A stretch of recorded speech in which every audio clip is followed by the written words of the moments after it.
Fala pessoal, Wendel aqui, Life Automação, chegando aqui agora nessa clínica. Vou mostrar para vocês o trabalho que a gente está executando aqui. Som ambiente, parte de rede e parte de distribuição de vídeo.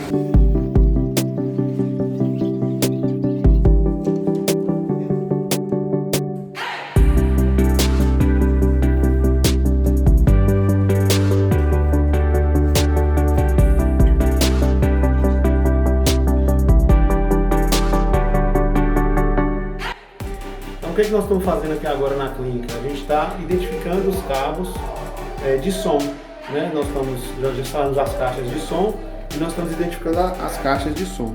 Então a gente colocou a etiquetinha aí.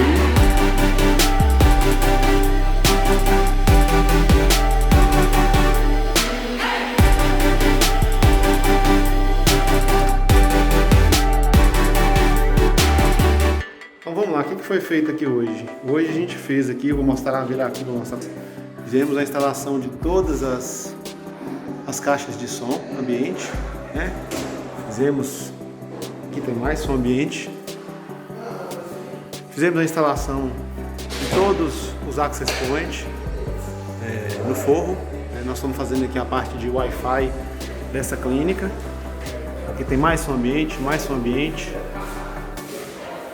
Dentro dos consultórios, nós temos sistema de som ambiente individualizado. Então, tem aqui a espera dos fios, né, para a gente colocar um amplificador de som em cada um dos consultórios. Aqui são 4 consultórios. E fora isso, tem o sistema de som ambiente das áreas comuns da clínica. Nós também fizemos aqui, vamos dar uma olhada ali no rack. Quero mostrar para vocês aqui a parte do rack. Nessa parte do rack a gente já fez, mostrei para vocês aí agora há pouco, identificação dos fios de som.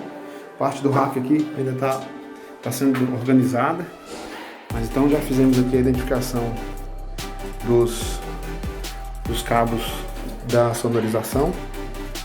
Isso, focou aqui, corredor, né? Então estamos aqui identificando os cabos de som aqui na área do rack.